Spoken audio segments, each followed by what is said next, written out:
TNI kuat bersama rakyat. Rakyat yang mana? Belakangan lagi rame soal isu duifungsi TNI. Kemarin ketahuan RUU-nya dibahas tertutup, diam-diam di hotel mewah lagi. Makin rame lagi setelah rapat senyap di Hotel Fairmont itu digeruduk koalisi masyarakat sipil untuk reformasi sektor keamanan. Kontras jadi salah satunya.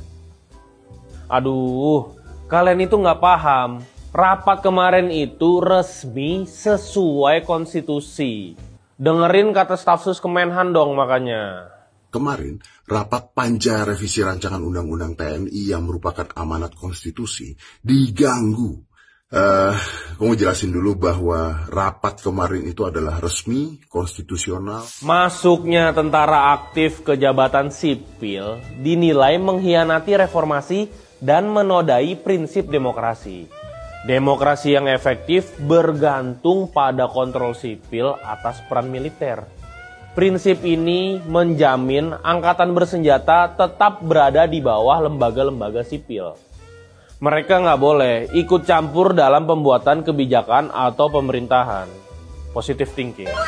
Mungkin teman-teman kita di militer penasaran sama lingkungan kerja sipil atau kantoran. Mereka ingin merasakan yang namanya sistem kerja palu gada. Gaji nggak seberapa, beban kerja ngada-ngada. Perluasan jabatan sipil untuk tentara aktif tertera dalam revisi Undang-Undang Tentara Nasional Indonesia. Adalah Presiden Prabowo Subianto yang mengirim surat kepada Dewan Perwakilan Rakyat untuk membahas revisi undang-undang tersebut.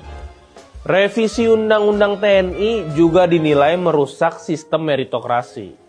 Menempatkan orang di posisi tertentu dengan kemampuan sesuai itu penting, apalagi di pemerintahan. Publik tidak perlu khawatir. Banyak kok sektor yang nggak ada hubungannya dengan militer, tapi bisa dikerjain oleh pejabat mantan militer dan berhasil. Lagian yang butuh kerjaan sipil, yang dicariin kerja malah militer. Berdasarkan revisi Undang-Undang TNI, nantinya akan ada penambahan 6 jabatan sipil yang bisa diisi TNI aktif.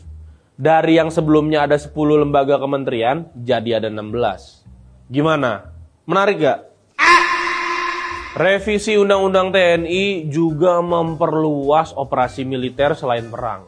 Misalnya dalam penanganan narkoba. Dari pencegahan, penindakan, sampai rehabilitasi. Kayaknya yang lebih penting adalah melakukan reformasi peradilan militer. Reformasi peradilan militer ini kan mandat dari Undang-Undang TNI. Prajurit TNI aktif yang terlibat dalam kasus tindak pidana umum tunduk pada peradilan umum. Contoh kasus oknum tentara yang membunuh bos rental mobil. Saat ini kasusnya berjalan di peradilan militer. Padahal korbannya sipil. Minta dibebasin pula. Revisi Undang-Undang TNI ini cukup membuat publik resah. Kita punya luka mendalam soal duifungsi ABRI. Kalian ini nggak usah khawatir. Hanya pemikiran kampungan yang menganggap RUU TNI membuat Orde Baru kembali mencuat. Tapi kalau buat beli celana dalam, bolehlah pakai uang rakyat. Saya Billy, sampai jumpa di fokus selanjutnya. Jangan tanyakan apa yang negara ini berikan kepadamu. Tapi tanyakan sebelum pensiun, saya dapat jabatan apa.